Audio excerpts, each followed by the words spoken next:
नमस्कार, मैं हूं आपके साथ श्वेता झा। स्वागत है आपका न्यूज पथ में। राह जिंदगी की हो या खबरों की, उसमें कई मोड़ होते हैं, कई रफ्तार होती है, कई पड़ाव होते हैं। जिंदगी से जुड़ी खबरों के साथ आपको लिए चलेंगे न्यूज पथ पर, लेकिन सबसे पहले हॉर्न के प्लीज में आपको बता दें, आज बात होगी दिल्ली से लेकर आंध्र प्रदेश तक बिखरे जानलेवा लापरवाही के तारों की, जिनकी चपेट में आने से मासूम बच्चों की मौत हो गई।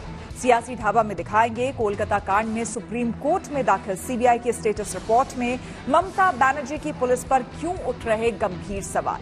तो सोशल अड्डा में करेंगे दिल्ली एनसीआर में 2 दिन की हड़ताल पर गए ऑटो टैक्सी वालों की मांग पर मंथन। और प्रगति मार्ग में दिखाएंगे कल यानी कि 23 अगस्त को मिशन चंद्रयान 3 का 1 साल पूरा होने पर पहले नेशनल स्पेस डे मनाने को लेकर कैसी है तैयारी।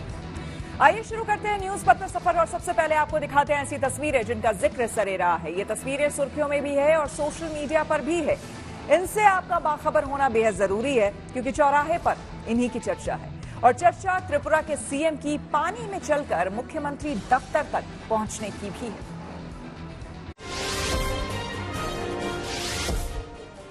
त्रिपुरा में पिछले कुछ दिनों से लगातार भारी बारिश हो रही है, जिसकी वजह से सड़कों पर पानी भर गया है। ऐसे में अगरतला में खुद सूबे के मुखिया माणिक साहा सड़क पर पानी के बीच पैदल चलकर सीएम दफ्तर पहुंचे। वीडियो में नजर आ रहा है कि सड़क पर भरा पानी सीएम के घुटनों के ऊपर पहुंच गया है। इस दौरान सीएम के साथ कई अधिकारी पानी के बीच चलकर दफ्तर पहुंचे।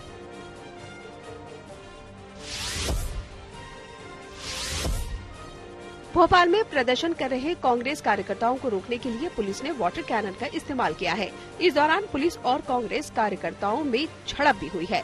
बताया जा रहा है कि कांग्रेस कार्यकर्ता सेबी और ईडी के खिलाफ प्रदर्शन कर रहे थे और ईडी दफ्तर का घेराव करते नजर आ रहे थे, जिसके बाद पुलिस ने वाटर कैनन का इस्तेमाल कर उन्हें रोका, जिस पर कांग्रेस कार्यकर्ताओं ने खूब बवाल काटा। राजस्थान के पाली में भारी बारिश के बाद कस्तूरबा गांधी बालिका आवासीय विद्यालय में पानी भर गया। आलम यह है कि यहाँ छात्रों के कमरों में भी कई फीट तक पानी भर गया है और पूरे विद्यालय परिसर में रखे सामान पानी में तैरने लगे। हालांकि पानी बढ़ने के बाद अभी छात्रों को गेस्ट हाउस में शिफ्ट किया गया है। इससे न सिर्फ बच्चों की पढ़ाई प्रभावित हुई है, बल्कि पानी जमा होने से कई तरह की बीमारियों को भी न्योता मिल रहा है। हमारे हॉस्टल में हर साल पानी भर जाता है और बहुत सारी गंदगी हो जाती है और गंदा पानी आता है बाहर से नालों। हमारे बैठने की पढ़ने की सबकी दिक्कत होती है, हम खाना भी नहीं खा सकते। यूपी के लखीमपुर खीरी में राहगीरों में बाइक सवार पति पत्नी की जान बचाई।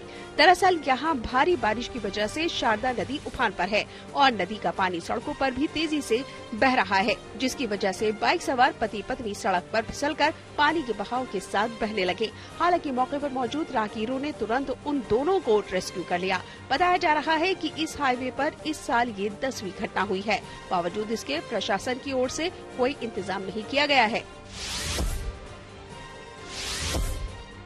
पंजाब के संगरूर में शीतला माता मंदिर में चोरी की वारदात हुई।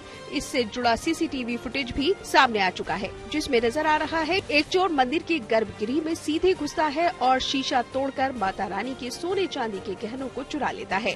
इसके बाद चोर बड़ी आसानी से मंदिर से बाहर निकल जाता है। फिलहाल पुलिस सीसीटीवी फुटेज के आधार पर आरोपी को तलाश कर रही है। जिंदगी का सफर सुहाना हो, इसके लिए सावधान रहना जरूरी है। रोजमर्रा की आपाधापी में कुछ देर बैठकर सोचना समझना भी जरूरी है कि आपके आसपास क्या हो रहा है और जो कुछ हो रहा है उससे हमारी जिंदगी, हमारा परिवार कैसे प्रभावित हो सकता है। इसलिए हॉर्न बजाकर बाखबर करने वाली खबर जरूरी होती है। और आज की ये खबर शासन प्रशासन की लापरवाही से होने वाली मासूमों की मौत से जुड़ी हुई है। राजधानी दिल्ली में पिछले कुछ दिनों में करंट लगने से मौत के मामले लगातार बढ़ते जा रहे हैं। दरअसल शालीमार बाग इलाके में अवैध तरीके से ई रिक्शा चार्जिंग के पॉइंट बनाए हुए हैं, जिसमें कई जगहों पर टार भी खुले हैं। बारिश के कारण अर्थ होने से ई रिक्शा में करंट आया और 7 साल के मासूम बच्चे की करंट लगने से दर्दनाक मौत हो गई। वहीं आंध्र प्रदेश के कडप्पा में 11 साल के लड़के की बिजली की चपेट में आने से मौत हो गई, क्योंकि उसकी साइकिल बिजली के खुले तार में फंस गई थी और साइकिल के पीछे बैठा 10 साल का आदमी गंभीर रूप से घायल हो गया। ऐसे में जरूरी है कि अपने बच्चों की हिफाजत के लिए खुद उन पर नजर रखें और लापरवाह प्रशासन से खुद सतर्क हो जाए और दूसरों को सावधान करने के लिए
क्योंकि न तो बिजली विभाग की इस खतरे पर नजर पड़ रही है और न ही शासन प्रशासन को ये खुले तार दिखाई दे रहे हैं।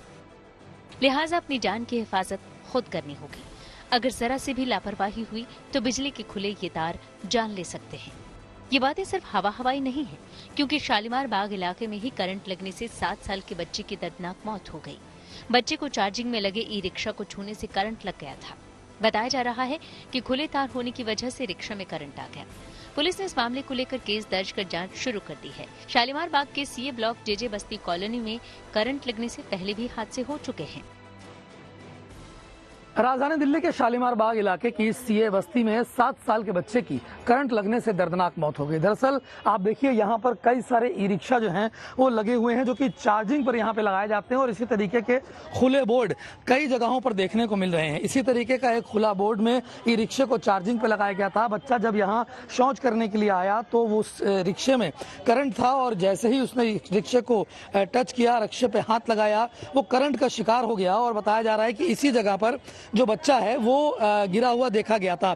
आसपास के लोगों ने कोशिश करी, बच्चे को उठाया, अस्पताल पहुंचाया गया, लेकिन अस्पताल पहुंचने पर डॉक्टरों ने बच्चे को मृत घोषित कर दिया। और ये कोई पहला मामला नहीं है, इससे पहले भी जो आसपास के लोग बता रहे हैं कि यहाँ पर हादसा हो चुका है, लेकिन बावजूद इसके समय पर कोई कार्रवाई नहीं की जाती, जिसके चलते 7 साल के बच्चे को अपनी जिंदगी से हाथ धोना पड़ा। फिलहाल परिवार का रो रो कर बुरा हाल है और पुलिस पूरे मामले की जांच में जुटी हुई है। जानकारी के मुताबिक ये मामला शालीमार बाग इलाके में जेजे बस्ती कॉलोनी का है।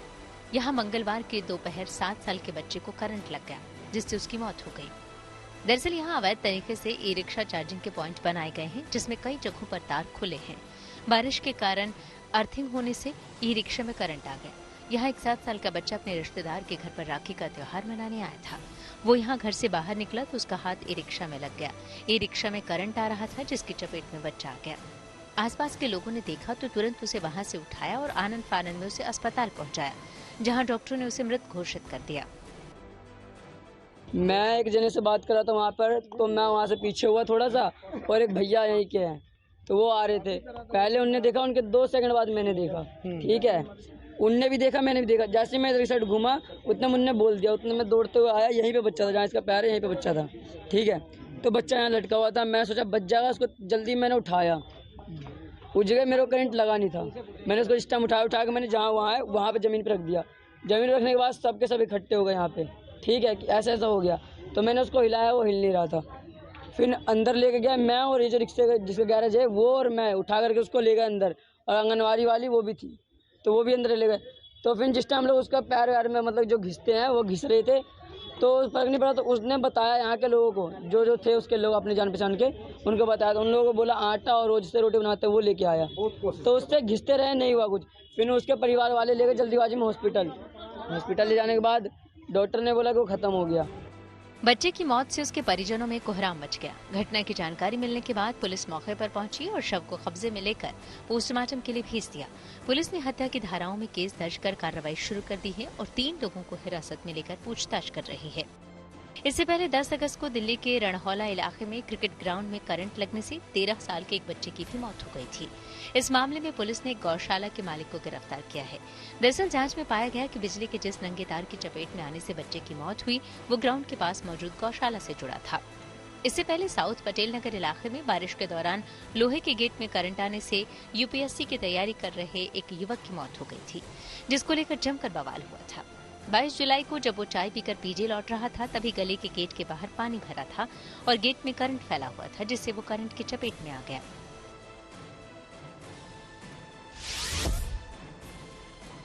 आंध्र प्रदेश के कडप्पा में दर्दनाक घटना सामने आई है, जिसका वीडियो देखकर आपका दिल दहल जाएगा। कडप्पा इलाके में करंट लगने से 2 बच्चों की दर्दनाक मौत के मामले ने पूरे इलाके के लोगों को सन्न कर दिया है। ये पूरी घटना सीसीटीवी फुटेज में कैद हो गई, जिसके बाद अब सोशल मीडिया पर वायरल हो रही है। बुधवार दोपहर स्कूल से घर लौटते समय 11 साल के एक लड़के की करंट लगने से मौत हो गई। सीसीटीवी फुटेज के मुताबिक ये घटना तब हुई जब उसकी साइकिल बिजली के खुले तार में फंस गई। इस घटना में साइकिल के पीछे बैठा एक दूसरा लड़का गंभीर रूप से घायल हो गया। खबर के मुताबिक तनवीर और आदम स्कूल से घर लौट रहे थे, तभी वे अचानक बिजली के लटकते तार की चपेट में आ गए, जिससे साइकिल सहित जमीन पर गिर गए और साइकिल में आग लग गई। सीसीटीवी फुटेज में राहगीरों को देखा जा सकता है कि बच्चों को बचाने के लिए राहगीर जुट गए, लेकिन करंट के आगे वो भी बेबस नजर आ रहे थे। इस हादसे में तनवीर की मौके पर ही मौत हो गई, जबकि आदम को गंभीर हालत में अस्पताल ले जाया गया। बच्चे की दर्दनाक मौत के बाद परिवार में मातम पसर गया। वहीं स्थानीय लोग अब बिजली विभाग पर लापरवाही का आरोप लगा रहे हैं। पुलिस ने मामला दर्ज कर लिया है और घटना की जांच शुरू कर दी है। रिपोर्ट्स के मुताबिक प्रारंभिक जांच में ये पाया गया कि डिश टीवी का तार बिजली के खुले तार के संपर्क में आ गया था, जिसके कारण ये हादसा हुआ। कडप्पा विधायक माधवी रेड्डी ने पीड़ितों के परिजनों से मुलाकात की और उन्हें भरोसा दिया कि सरकार उन्हें हर संभव मदद करेगी। वहीं शिक्षा मंत्री नारा लोकेश ने भी घटना पर दुख व्यक्त करते हुए दोनों लड़कों के परिवारों के प्रति अपनी संवेदना व्यक्त की। ऐसे में सवाल है कि अगर कोई करंट की चपेट में आ जाए तो उसकी जान कैसे बचाए। अगर कोई भी व्यक्ति बिजली के करंट की चपेट में आ जाए तो उनके आसपास जो लोग हों, उन्हें सबसे ज्यादा सावधानी बरतने की जरूरत है। दरअसल कई बार सामने वाले को करंट लगा हुआ देखकर उसकी मदद करने वालों को कुछ सूझता ही नहीं और लोग ऐसी गलती कर बैठते हैं कि खुद भी करंट की चपेट में आ जाते हैं। ऐसे में पहली बात ये ध्यान में रखें कि करंट लगे व्यक्ति को सीधे न छूं। बिजली का तार हटाने के लिए किसी सूखी लकड़ी या सूखे हुए डंडे से व्यक्ति को करंट के तार से अलग करने की कोशिश करें। अगर व्यक्ति को तार से छुड़ाना संभव न हो तो जहां से करंट आ रहा है वहां के तार या कनेक्शन को तुरंत बंद करने का प्रयास करें। दिल्ली में हुए इन हादसों के बाद डीडीए, एमसीडी और पुलिस प्रशासन ने कोई सबक नहीं लिया, जिससे आए दिन ऐसे हादसे हो रहे हैं। ऐसे में जरूरी है कि अपने बच्चों की हिफाजत के लिए खुद उन पर नजर रखें और लापरवाह प्रशासन से खुद सतर्क हो जाएं और दूसरों को भी सावधान करने के लिए हॉर्न बजाएं। दिल्ली के शालीमार बाग से Harshit Mishra, good news today. Jammu Kashmir चुनाव के लिए कांग्रेस और नेशनल कॉन्फ्रेंस में गठबंधन। आइए सीधे आपको लिए चलते हैं न्यूज एक्सप्रेसवे पर, जहां देश भर की कुछ और जरूरी खबरें कर रही हैं आपका इंतजार।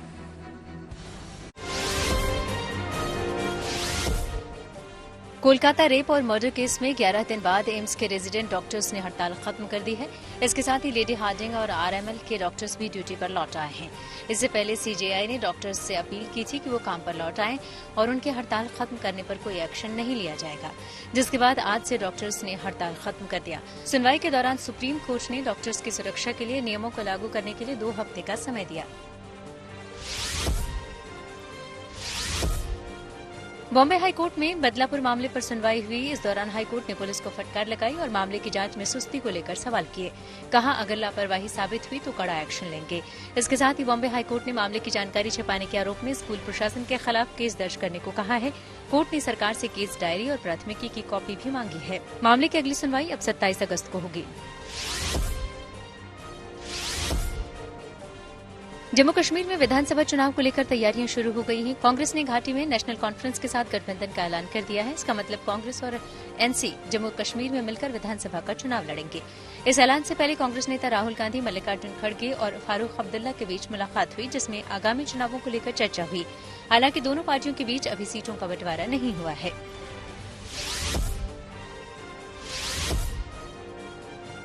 उत्तराखंड में भारी बारिश के बाद कई जगहों पर लैंडस्लाइड हुई है। तेज बारिश के चलते मसूरी टिहरी रूट पर पहाड़ का भारी हिस्सा गिर गया और सड़क पर मलबा फैल गया, जिससे यातायात ठप हो गया। वहीं बागेश्वर के कपकोट में भारी बारिश के चलते 15 जगहों पर सड़कों पर मलबा आ गया। ऐसे में प्रशासन ने लोगों से आवाजाही में सावधानी बरतने की अपील की है और सड़कों से मलबा हटाने का भी काम शुरू कर दिया गया है। छत्तीसगढ़ के धमतरी में 5 लाख के इनामी कुख्यात नक्सली अजय कुमार ने सरेंडर किया है। पुलिस ने बताया कि अजय ने जिला पुलिस मुख्यालय पहुंचकर आत्मसमर्पण किया है। बताया जा रहा है कि ये वही कुख्यात नक्सली है जिसने साल 2017 में खल्लारी में ग्रामीण की हत्या की थी और साल 2018 में बोरई में पेड़ काटकर मार्ग बाधित किया था। इसके अलावा 2020-21 में पुलिस नक्सली मुठभेड़ में भी शामिल था। फिलहाल पुलिस की ओर से अजय कुमार को समर्पण और पुनर्वास के लिए 25,000 रूपये की प्रोत्साहन राशि दी गई है। खबरों के एक्सप्रेसवे से आगे रुक करते हैं सियासी ढाबे का, जहां आज की सबसे दिलचस्प खबर मौजूद है। कोलकाता में ट्रेनी डॉक्टर की रेप और हत्या के आज 14 दिन हो गए। कोलकाता से दिल्ली तक डॉक्टर इंसाफ की मांग को लेकर सड़कों पर और बीजेपी कोलकाता में विरोध प्रदर्शन कर रही है। वहीं आज सुप्रीम कोर्ट में जब सुनवाई हुई तो कई ऐसे तथ्य सामने आए जिससे कोलकाता पुलिस के कारनामों पर से पर्दा उठा। खास करके अदालत ने केस डायरी और एफआईआर में दर्ज समय और घटना के ब्यौरे को लेकर हैरानी जताई। अदालत ने डॉक्टरों को हड़ताल खत्म करने को भी कहा है। अगली सुनवाई 5 सितंबर को होगी, तब सीबीआई को जांच की स्टेटस रिपोर्ट भी देनी है। लेकिन इस बीच सियासत भी जोरदार हो रही है। जहां कांग्रेस दोषियों को सख्त सजा की मांग कर रही है, वहीं बीजेपी ममता बनर्जी के इस्तीफे पर अड़ी है।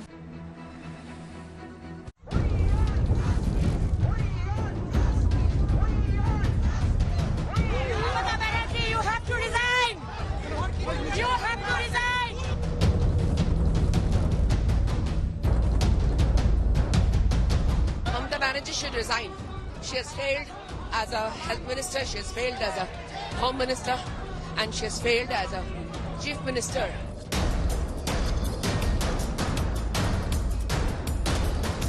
जो अपराधी है उनको बचाने के लिए यहाँ की सरकार, मुख्यमंत्री जो कर रहे हैं, इससे पूरा देश शर्मिंदा है। We are expecting compliance with the assurance which is now given to the court that the doctors would join normal duties. Kolkata में ट्रेनी डॉक्टर से रेप और मर्डर मामले में इंसाफ की जंग सड़क से लेकर अदालत तक चल रही है। सड़क पर डॉक्टरों और राजनीतिक दल विरोध प्रदर्शन के जरिए इंसाफ की मांग कर रहे हैं, तो अदालत में राज्य की बेईमान और पुलिस की नाकामी के खिलाफ इंसाफ की लड़ाई चल रही है। हालांकि कोलकाता में हुए जघन्य कांड का संज्ञान सुप्रीम कोर्ट ने खुद लिया था और सीबीआई से स्टेटस रिपोर्ट भी मांगी थी। सीबीआई ने आज कोर्ट में अपनी स्टेटस रिपोर्ट दाखिल भी कर दी। सीबीआई की रिपोर्ट में कई नए और बड़े चौंकाने वाले खुलासे हुए हैं। सीबीआई ने सुप्रीम कोर्ट को ये भी बताया कि उसकी जांच कहां तक पहुंची है और इस पूरे घटनाक्रम में किस पर संदेह गहरा रहा है। कोलकाता रेप और मर्डर मामले में सुप्रीम कोर्ट के तीखे और सीधे सवालों से कोलकाता पुलिस का आमना सामना तो हुआ, लेकिन कोलकाता पुलिस कोई संतोषजनक जवाब नहीं दे पाई।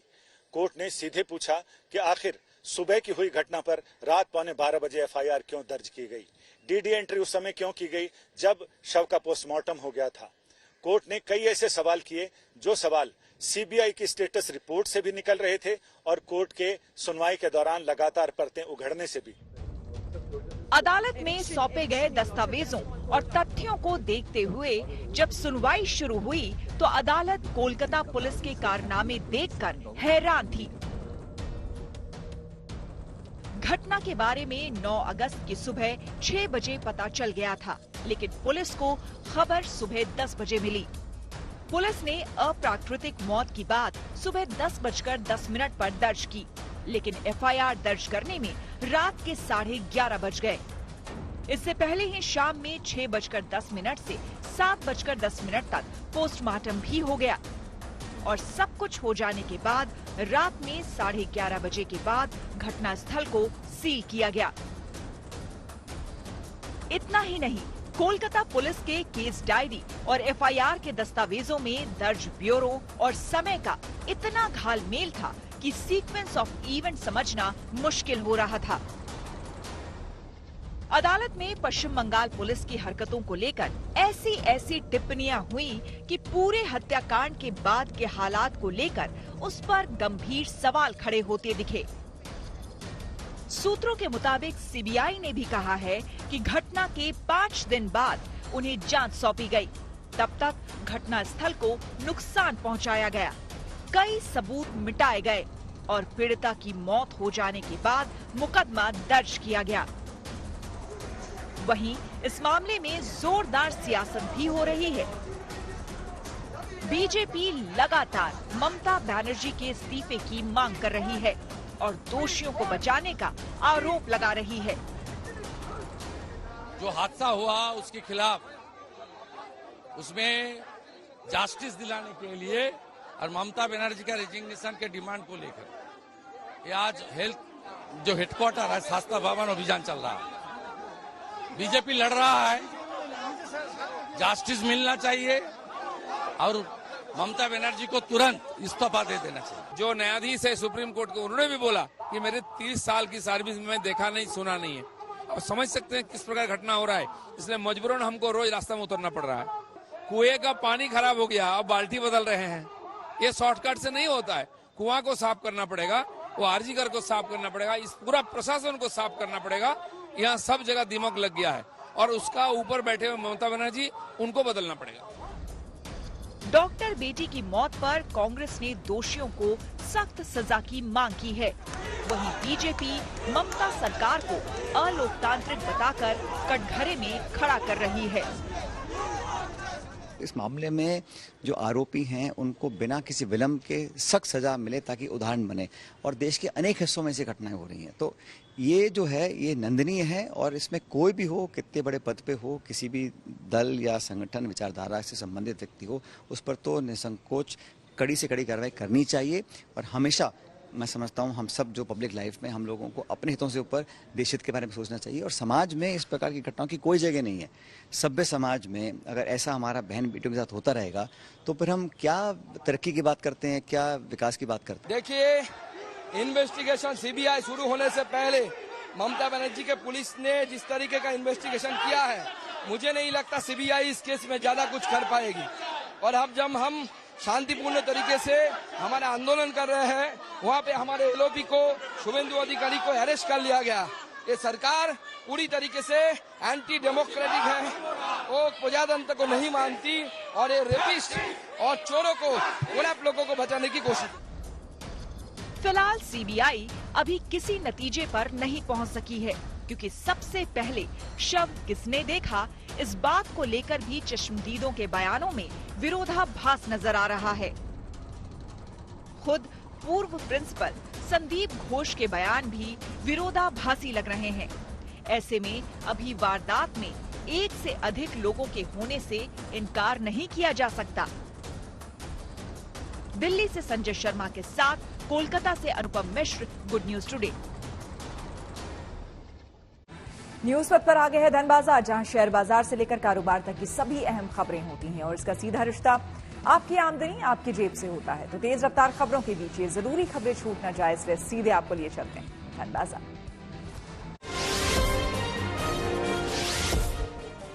शेयर बाजार में बढ़त देखी गई। सेंसेक्स 148 अंक उछलकर 81,053 पर बंद हुआ। वहीं निफ्टी भी 41 अंकों पर चढ़ा, ये 24,811 पर पहुंच गया। बैंक और मेटल समेत कई सेक्टरों के शेयरों में तेजी रही। लग्जरी कार बनाने वाली कंपनी ऑडी इंडिया ने अपनी much awaited SUV Audi Q8 facelift को भारतीय बाजार में लॉन्च कर दिया। इसकी शुरुआती कीमत 1 करोड़ 17 लाख रुपए है। टीवीएस मोटर्स ने अपनी पॉपुलर स्कूटर टीवीएस जुपिटर 110 को बिल्कुल नए अवतार में लॉन्च किया। कंपनी के मुताबिक ऑल न्यू टीवीएस जुपिटर में नेक्स्ट जनरेशन इंजन दिया गया है, साथ ही इसे बिल्कुल नए लुक और डिजाइन के साथ बाजार में उतारा गया है। इसमें कई नए फीचर्स भी जोड़े गए हैं। इस स्कूटर को TVS smart x connect app से कनेक्ट किया जा सकता है। वहीं इसमें स्टार्ट और स्टॉप तकनीक भी दी गई है, जो माइलेज बढ़ाने में मदद करेगी। इसकी शुरुआती कीमत 73,700 रुपए है। स्कोडा इंडिया ने अपने अपकमिंग एसयूवी के नाम का ऐलान कर दिया। कंपनी की नई कार स्कोडा काइलाक नाम से लॉन्च होगी। कंपनी ने कार का नाम रखने के लिए ग्राहकों से सुझाव मांगे थे, जिसके बाद ये नाम तय किया गया। इसे अगले साल भारतीय बाजार में लॉन्च किया जाएगा। इससे पहले कंपनी ने एक्स पर इसकी एक झलक दिखाई है, जिसमें कार की साइड प्रोफाइल को दिखाया गया है। न्यूज पथ के सफर में अब सोशल अड्डा का रुख करते हैं, जहां आज बात होगी दिल्ली एनसीआर की। भारत बंद के बाद दिल्ली एनसीआर वालों को ऑटो यूनियन के 2 दिन की हड़ताल का सामना करना पड़ रहा है। Delhi auto taxi transport Congress union के प्रेसिडेंट किशन वर्मा ने बताया कि ओला और उबर जैसी ऐप बेस्ड कैब सर्विस के बढ़ते प्रभाव के विरोध में 2 दिन की हड़ताल कर रहे हैं। यूनियन की शिकायत है कि कई वर्षों से ऑटो टैक्सी वालों को हो रही समस्या के बारे में केंद्र और दिल्ली सरकार से लगातार अपील की जा रही है, लेकिन उनकी आवाज नहीं सुनी जा रही। यूनियन ने आरोप लगाया है कि इन कंपनियों की सरकार से कोई मिलीभगत है, इसलिए उनकी समस्या पर ध्यान नहीं दिया जा रहा है। लेकिन अब वो चुप नहीं बैठेंगे और अगर मांगे नहीं मानी गई तो आगे भी हड़ताल जारी रख सकते हैं। जानकारी के मुताबिक taxi driver army union, Delhi auto tricycle driver union और राजधानी टूरिस्ट ड्राइवर यूनियन समेत 10 से अधिक ऑटो और टैक्सी ड्राइवर यूनियन ने इस हड़ताल के लिए हाथ मिलाया है। हड़ताल के कारण ऑटो और टैक्सी समेत लगभग 4 लाख वाहन दिल्ली एनसीआर की सड़कों से गायब हैं, जिससे लोगों को मुश्किलों का सामना करना पड़ रहा है। टैक्सी मिल ही नहीं रही मुझे। मैं काफ़ी देर से खड़ा हूँ, ऑनलाइन बुक करने की कोशिश कर रहा हूँ, इन लोगों से भी बात करी, लेकिन ये लोग अपने मन मुताबिक रेट बता रहे हैं, तो ये परेशानी हो रही है हमें। हम घर नहीं जा पा रहे। अब तबीयत खराब है, नहीं तो मेट्रो से चले जाते लेकिन ये गलत हो रहा है जो भी हो रहा है। मेरे को पता नहीं था कि स्ट्राइक है। मैं अभी 10 मिनट से ट्राई कर रहा था सारे ऐप से और बात कर रहा था, बट कोई ले जाने के रेडी नहीं है, कोई एक्सेप्ट नहीं कर रहा। और यहाँ पर भी ये लोग नहीं एक्सेप्ट कर रहे हैं। मेरे को एयरपोर्ट के लिए निकलना है थोड़ी देर में, बट आई थिंक अब मेरे को मेट्रो या फिर रिक्शे से आके जाना पड़ेगा। ये हड़ताल जो है वो क्यों बुलाई है आप लोगों ने? ओला, उबर, रैपिडो जैसी कंपनियों के साथ मिलकर रोजगार छीनने की पूरी कोशिश की जा रही है, हमारे ऑटो रिक्शा और टैक्सी चालकों के रोजगार को छीनने की। तो जिसको लेकर हम समय समय पर इन सरकारों को पत्रों द्वारा और बैठकों द्वारा हम कहते रहे हैं भाई हमें ये समस्याएं इनका निपटारा कीजिए, मगर कोई सुनवाई नहीं, कोई बैठक नहीं है किसी प्रकार की। ना तो दिल्ली सरकार के मंत्री हमसे बैठक करके खुश हैं, ना ही हमें केंद्र सरकार की तरफ से मंत्री कोई अपना बुलावा देता बैठक के लिए। तो हार थक के हमने 7 तारीख को उपराज्यपाल महोदय को अपना लेटर दिया, भाई हम 22-23 अगस्त 2024 को अपनी 2 दिवसीय अपना चक्का जाम हड़ताल का आह्वान करेंगे। कौन सा ऐसा रोजगार है जहां 8 लाख रुपए लगाकर हर आदमी 500 रुपए लेके जाता हो? आप देखिए 2010 से जहां सीएनजी के रेट 46 रुपए थे और आज 2024 में 100 रुपए के आसपास पहुंच गई है। जहां किलोमीटर हमारा बढ़ना चाहिए वहां किलोमीटर कम हो रहा है। आज 6 रुपए में हमें गाड़ी चलानी पड़ रही है। इन ऐप बेस्ड कंपनियों ने हमें इतने निम्न स्तर पर पहुंचा दिया है कि या तो हम अपना ये शहर छोड़ दें या अपने रोजगार छोड़ दें। जी, हड़ताल के अंदर हमारी ऑटो, टैक्सी, ये काली पीली टैक्सी सभी बंद रहेंगी। आज रात के 12 बजे के बाद सब चक्का जाम हो जाएगा पूरे एनसीआर का गुड़गांव। 12 बजे के बाद हम लोग हड़ताल पे जाएंगे, पूरे ओला, ये टैक्सी ऑटो वाले। तो क्या ये मान लें कि जो ऑटो चलते हैं वो सभी बंद रहेंगे? सभी बंद रहेंगे। सबसे हम रिक्वेस्ट करेंगे हमारे ऑटो वाले से कि जो ये हड़ताल में शामिल हो। ऑटो टैक्सी चालकों का रोजगार प्रभावित है, ऐप बेस्ड कंपनियां कैसे आप लोगों को प्रभावित कर रही हैं? सर, जैसे कि आज से काफी टाइम पहले जो रेट था, मेरे ख्याल 2000 के आसपास जो गाड़ियों के रेट थे 9 रुपए किलोमीटर के करीब चलता था। लेकिन आज अगर देखा जाए तो ये ऐप बेस्ड कंपनी 600 रुपए में किलोमीटर में लेके जा रही है, तो ये तो ऑटो से भी कम रेट है। इसकी असली वजह है आपस में इन कंपनियों का कंपटीशन, जो ये प्रतिस्पर्धा के चलते रेट इतना कम दे रही हैं।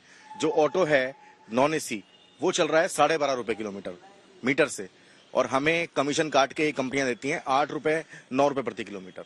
8 रुपए 9 रुपए किलोमीटर कंपनी देती है, पर उसमें सीएनजी का खर्चा आप लगाएं, 50-50 का खर्चा रह जाता है। 4.5-5 रुपए में गाड़ी चल रही है। आरटीओ ने इतना जबरदस्त अभियान चलाया दिल्ली के अंदर गाड़ियां पकड़ने का, वर्दी के ऊपर, और दूसरा मीटर से क्यों नहीं चल रहे। आप जब इनके पास कंपनियों का पैसा पहुंच गया तो आज से मीटर किसने पूछा।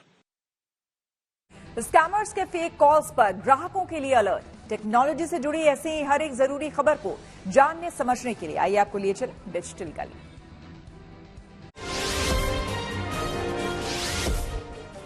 जूम वीडियो कम्युनिकेशन ने अपने कस्टमर्स के लिए एक नया अपडेट जारी किया, जिसमें वीडियो कॉन्फ्रेंसिंग प्लेटफॉर्म जूम ने अपनी वेबिनार कैपेसिटी को बढ़ा दिया है और अब जूम में वीडियो कॉन्फ्रेंसिंग के जरिए एक साथ 10 लाख लोग जुड़ सकते हैं। हालांकि एक बार में 10 लाख लोगों का वेबिनार आयोजित करने के लिए कंपनी को करीब 80 करोड़ रुपए देने होंगे, जबकि 10,000 लोगों के वेबिनार के लिए करीब 7 करोड़ का खर्च आएगा। Telecom regulatory authority of India ने अलर्ट जारी किया है, क्योंकि पिछले कुछ दिनों से स्कैमर्स ट्राई के नाम पर कॉल कर ग्राहकों को उनका नंबर बंद करने की धमकी दे रहे हैं और उनकी पर्सनल जानकारी ली जा रही है, जिसके बाद ट्राई ने ग्राहकों को अलर्ट किया है कि वो इस तरह की धोखाधड़ी वाले कॉल से सावधान रहें और ऐसी कॉल आने पर तुरंत इसकी शिकायत करें।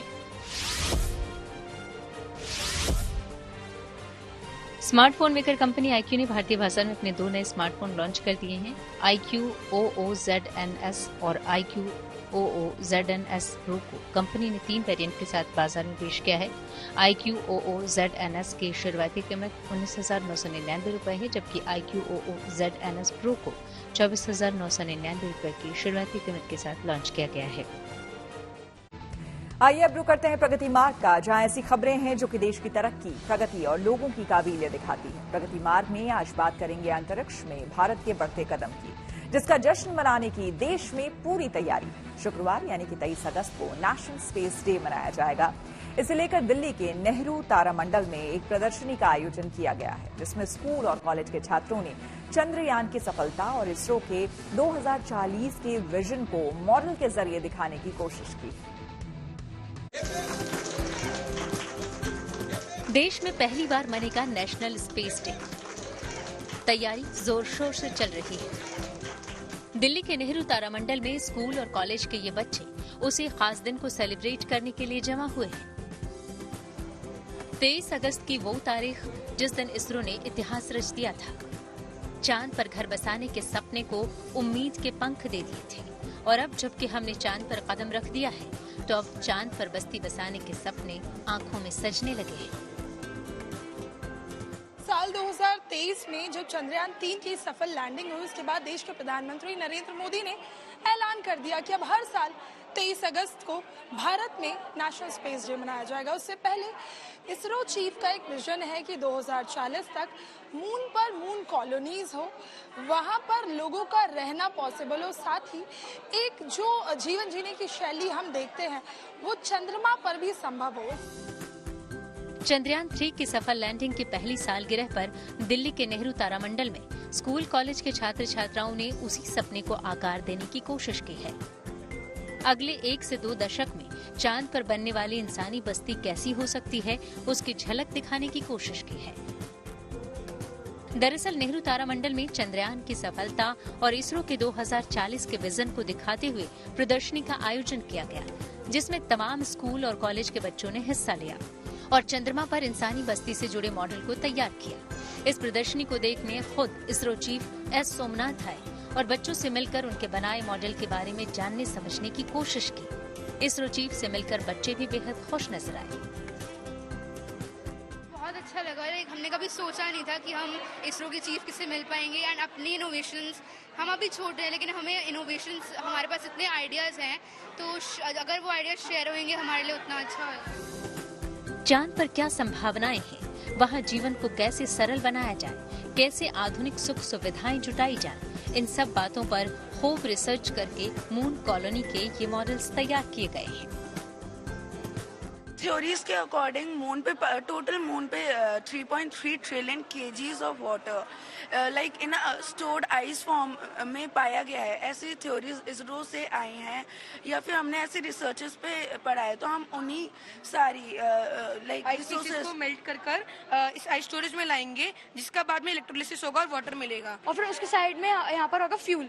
अगर हमें कहीं इमरजेंसी के लिए अर्थ पे जाना हो या और लोगों को लाना हो तो उसके लिए फ्यूल स्टोरेज एरिया यहाँ पर है, और फिर ट्रांसपोर्ट, और फिर एंड में हमें ट्रांसपोर्ट। और फिर ये जो हमारा हम यहाँ पे एक हीलियम एलिमेंट होता है, वो यहाँ पे बहुत ज्यादा प्रेजेंट है, तो हम उसको एनर्जी जनरेशन के लिए यूज कर सकते हैं। पृथ्वी की तुलना में चांद पर गुरुत्वाकर्षण कम है, ऐसे में वहाँ जीवन आसान नहीं होने वाला, लेकिन साइंस के इन विद्यार्थियों के पास इसका भी तोड़ है।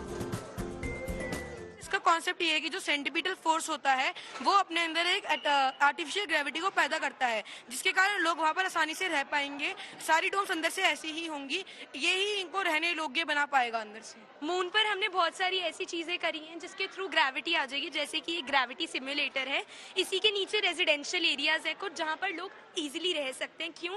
क्योंकि यहाँ जितनी भी ग्रेविटी है उसको बैलेंस आउट कर सकता है। तो यानी कि जैसे अर्थ पे लोग रहते हैं ग्रेविटी के साथ, वैसे ही इस मून के ऊपर भी रह सकते हैं। मून पर जाने के साथ हमें खाना भी चाहिए, तो इसके लिए हमने बनाया है हाइड्रोपोनिक एग्रीकल्चर, जिसमें हम लेंगे लूनर आइस, जिसके अंदर मिनरल्स, न्यूट्रिएंट्स और रूट्स को सोक करके रखेंगे, जिससे हेल्दी प्लांट ग्रो होगा। पृथ्वी से चांद की दूरी कम है, वहाँ पहुँचने में सिर्फ 3 दिन लगते हैं। यही वजह है कि भारत समेत अमेरिका, चीन, रूस और जापान जैसे बड़े देशों की चांद पर इंसानी कदम रखवाने पर जोर है। जो भी इस होड़ में कामयाब हुआ, वो इंसानी बस्ती के जरिए चांद पर अनुसंधान और वहाँ मौजूद संसाधनों का इस्तेमाल करेगा। ऐसे में भारत ने भी अपना लक्ष्य तय कर लिया है और उस तरफ कदम भी तेजी से बढ़ा रहा है। दिल्ली से नीतू झा के साथ bureau report, good news today. News पर आगे पब्लिक होर्डिंग पर दूध से जुड़ी एक जरूरी खबर। दूध एक ऐसी चीज है जिसका इस्तेमाल रोजाना हर घर में होता है। बच्चों के साथ साथ बड़ों के लिए भी दूध पीना फायदेमंद होता है। लेकिन क्या आपने ध्यान दिया है कि इन दिनों कई कंपनियां अपने दूध की ब्रांडिंग A1 और A2 टाइप का इस्तेमाल करके करती हैं। लेकिन दूध के पैकेट्स पर A1 और A2 टाइप की ब्रांडिंग को फूड सेफ्टी रेगुलेटर FSSAI ने भ्रामक करार दिया है। यही नहीं, FSSAI ने सभी फूड बिजनेस ऑपरेटर और ई-कॉमर्स कंपनियों को इसको लेकर कड़ा निर्देश जारी किया है। कंपनियों से कहा गया है कि वे अपने दूध और दूध से बने उत्पादों की पैकेजिंग से A1 और A2 जैसे लेबल तुरंत हटाएं। FSSAI के मुताबिक A1 और A2 जैसे दावे food safety and standards act 2006 के अनुरूप नहीं है। फूड सेफ्टी रेगुलेटर ने कहा है कि A1 और A2 वाला अंतर दूध में पाए जाने वाले बीटा केसीन प्रोटीन से जुड़ा है, लेकिन भारतीय कानून के तहत दूध से जुड़े A1 और A2 वाले अंतर को मान्यता नहीं दी गई है। इसलिए फूड बिजनेस ऑपरेटर और ई-कॉमर्स प्लेटफॉर्म को अपने प्रोडक्ट से इस तरह के भ्रामक लेबल हटाने होंगे। इसके लिए उन्हें अधिकतम 6 महीने का समय दिया गया है। जानकारों के मुताबिक मिल्क प्रोडक्ट्स में A1 या A2 कैटेगरी कभी नहीं थी और दुनिया भर में भी ये चलन गायब हो रहा है। जानकारी के अनुसार यूरोप, अमेरिका, ऑस्ट्रेलिया और न्यूजीलैंड से आने वाली विदेशी गायों का दूध A1 टाइप होता है, लेकिन इसका क्वालिटी से लेना देना नहीं होता। वहीं भारत की गायों से मिलने वाला दूध A2 बीटा केसीन प्रोटीन वाला होता है, जो कि पचाने में आसान रहता है। पोलैंड के बाद यूक्रेन जाएंगे प्रधानमंत्री नरेंद्र मोदी। आइए सीधे आपको लिए चलते हैं न्यूज एक्सप्रेसवे पर, जहां देश और दुनिया की कुछ और जरूरी खबरें कर रही हैं आपका इंतजार। प्रधानमंत्री नरेंद्र मोदी के पोलैंड दौरे का आज दूसरा दिन है। पोलैंड की राजधानी वार्सो में पीएम मोदी का सेरेमोनियल वेलकम हुआ। यहां भारत के राष्ट्रगान जन गण मन की धुन के साथ उन्हें गार्ड ऑफ ऑनर दिया गया। इसके बाद पीएम मोदी ने पोलैंड के पीएम डोनाल्ड टस्क से द्विपक्षीय बैठक की और भारतीय प्रवासियों को संबोधित किया।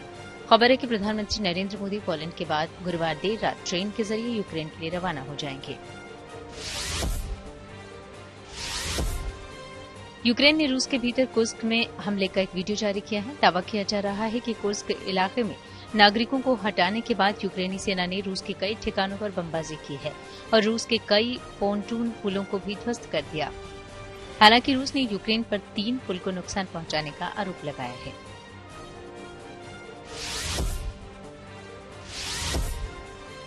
अमेरिका के शिकागो में डेमोक्रेटिक पार्टी के राष्ट्रीय सम्मेलन में पूर्व राष्ट्रपति बिल क्लिंटन शामिल हुए। इस दौरान उन्होंने कमला हैरिस की जमकर तारीफ की और कहा कि अमेरिका के लोगों को कमला हैरिस और डोनाल्ड ट्रंप के बीच चुनाव करने में ज्यादा दिक्कत नहीं होगी, क्योंकि कमला हैरिस के पास दूरदृष्टि और काम करने की इच्छा शक्ति है, जबकि ट्रंप सिर्फ अपने बारे में सोचते हैं। इजरायल और हमास में जारी जंग के बीच इजरायल की अर्थव्यवस्था को बड़ा नुकसान हुआ है और देश का घाटा लगातार बढ़ता जा रहा है। इजरायली अर्थशास्त्री जैकब शिनीन ने अनुमान लगाया है कि इस साल इजरायल को जीडीपी में करीब $14 अरब से ज्यादा का नुकसान हो सकता है। हालांकि इजरायली पीएम नेतन्याहू ने इस घाटे को अस्थायी बताया है। बांग्लादेश में अंतरिम सरकार के गठन के बाद शेख हसीना पर लगातार शिकंजा कसता जा रहा है। खबर है कि बांग्लादेश की अंतरिम सरकार ने शेख हसीना के पासपोर्ट को रद्द कर दिया है। इसके साथ शेख हसीना के समय के सांसदों को जारी किए गए सभी राजनयिक पासपोर्ट भी रद्द कर दिए गए हैं। बता दें कि राजनयिक पासपोर्ट धारकों को कुछ देशों के लिए वीजा मुक्त यात्रा समेत कई विशेष अधिकार मिलते हैं। मशहूर फुटबॉलर क्रिस्टियानो रोनाल्डो ने दर्ज किया अपने नाम अनोखा रिकॉर्ड। जी हां, खेल जगत से जुड़ी कुछ और इंटरेस्टिंग खबरों को जानने के लिए आइए सीधे आपको लिए चलें खेल चक्कर।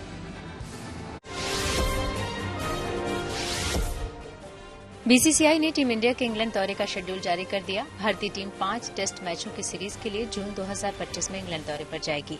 20 जून से हेडिंग्ले में पहला टेस्ट, 2 जुलाई से एजबेस्टन में दूसरा टेस्ट, 10 जुलाई से लॉर्ड्स में तीसरा टेस्ट, 23 जुलाई से ओल्ड ट्रैफर्ड में चौथा टेस्ट और 31 जुलाई से 4 अगस्त तक लंदन के द ओवल मैदान पर 5वां टेस्ट खेला जाएगा।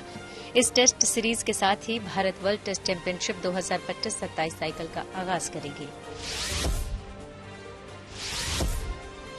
अफगानिस्तान क्रिकेट बोर्ड ने पूर्व भारतीय फील्डिंग कोच आर श्रीधर को अपना असिस्टेंट कोच बनाया है। अफगानिस्तान क्रिकेट बोर्ड ने कहा आर श्रीधर को न्यूजीलैंड के खिलाफ एकमात्र टेस्ट और दक्षिण अफ्रीका के खिलाफ 3 मैचों की वनडे सीरीज के लिए टीम का सहायक कोच नियुक्त किया है। इसके बाद उनका कॉन्ट्रैक्ट बढ़ाया जा सकता है।